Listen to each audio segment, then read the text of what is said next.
Hey there everyone, welcome to Tales in Text. I'm your host Nisha and welcome to another book review. In today's episode, we're going to be reviewing Hurricane Season, written by Fernanda Melchor.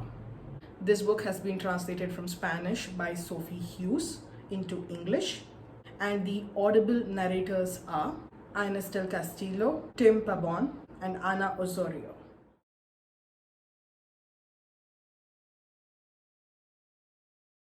Hurricane Season is this dark, gothic, masochistic book, which is based somewhere in Mexico.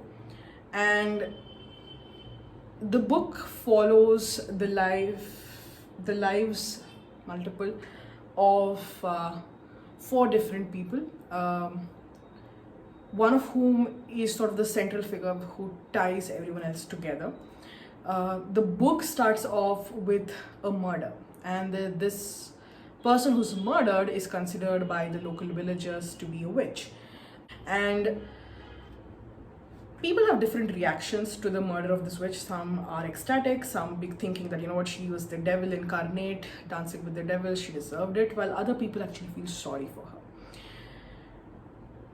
The rest of the book focuses on different characters who are in some way, shape, or form connected to this witch, connected to this person who's been murdered, brutally so.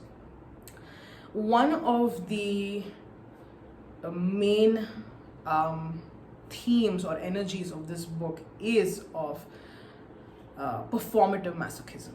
Honestly, right off the bat, I do want to let you know that there are a ton of trigger warnings for this book. You know, homophobia, transphobia, rape, murder, foul language, performative masochism,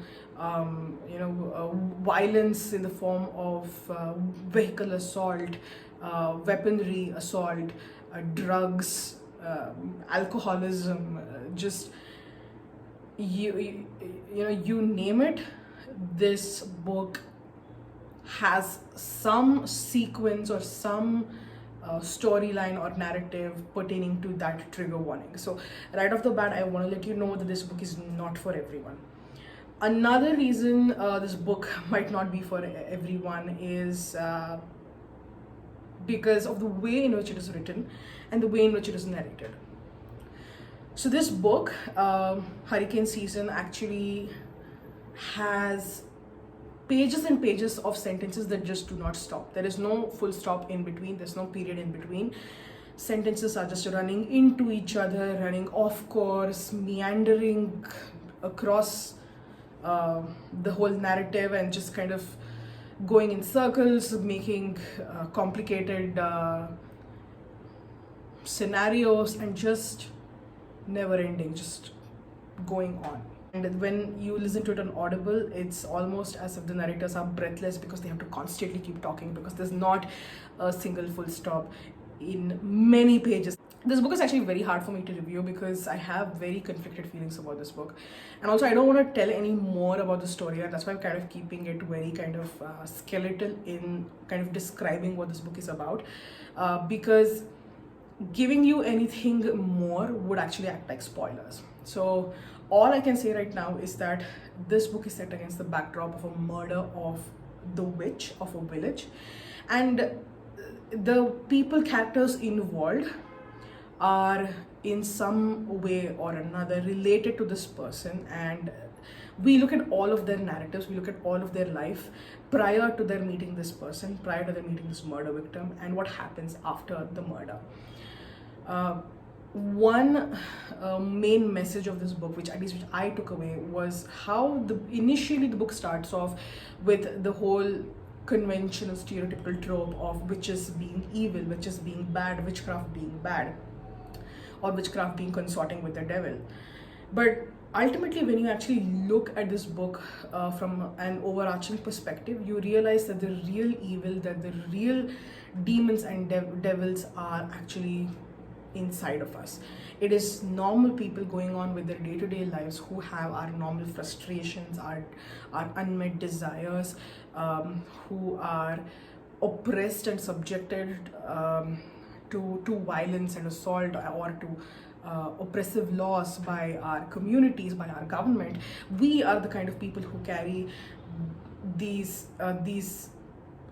very, very strong negative sentiments which can actually rot us from within and create circumstances where we actually act upon the evil within us. And I think ultimately that is sort of the backbone of this book, but it's done in a way which is very strong, very forceful, yes, very, very authentic, but just a little too much. The reason I say this is because, you know how I mentioned how there are a ton of trigger warnings over here. Well, every second word is a foul word. Every action that takes place, every behavior that is exhibited by these characters is in some shape or form violent. It's in some way or form an assault of some kind. It is a very, very, very morally challenging book. It takes a very strong stomach and a very strong spine to kind of get through it. You will be confronted with the worst kind of characters from, you know, in any society, and yet these people are not an exception. You know, oftentimes they are the rule because they represent the rest of us. It's just that they are outwardly exhibiting these behaviors while many of us have kind of repressed these behaviors and these sentiments within all of us. I know that a lot of people might not agree with this review of mine or with this statement of mine, but that's exactly how I feel. This is exactly why I actually started this video talking about why this book is not for everyone, because this book comes on way too strong. I liked how authentic it was because I do believe that these kinds of conversations do happen. While I do not presume to know the gender which the author prefers for themselves or the pronouns that they would like to assign to themselves, right, just from a superficial glance, this book really looks like something that's written by a woman, but a woman's perspective of how men behave. And the reason I want to actually touch upon this is because a lot of books that you see men writing about women, men looking at women and then imagining the kind of conversations that women would have, men looking at women and imagining the kind of lives they would lead, men looking at women and imagining what kind of challenges they would face or experience, men looking at women and imagining what they might want out of life for themselves. And so there is that kind of gap in terms of understanding between the genders in many books, and it's interesting to see how the roles have been reversed in Hurricane season. We see Fernanda writing about these young boys and this older man and just constructing this narrative around them, writing their conversations, writing their life experiences. So it's a flipping the literary narrative, and I think that's a really interesting perspective. I think the author, based on the reviews that I read of this book after I finished reading the book itself, was that the author was actually trying to make a point with this book. The author was trying to really show the deviant version or deviant aspect of society that exists in any society, in any community. And while that did come across, it just felt a little too much for me.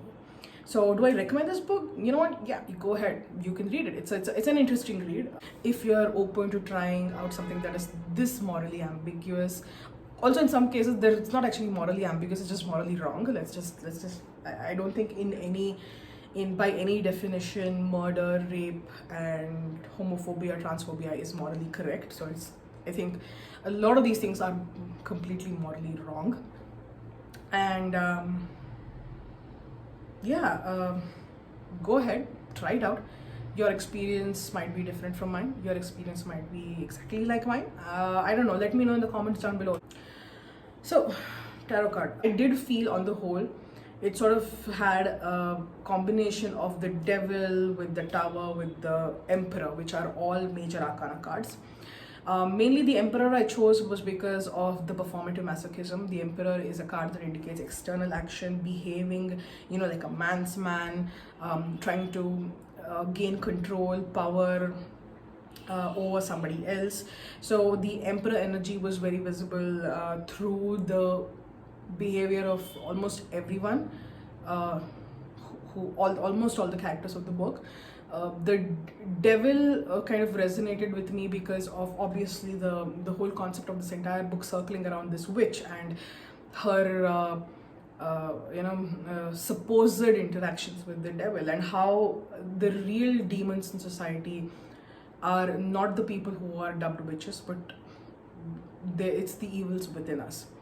And ultimately, I did feel like this book was an entire tower moment, because the tower does kind of represent the crumbling of a society, and we meet this community, we meet these people when they are on the cusp of crumbling into nothingness, when the entire foundation of the society is kind of breaking.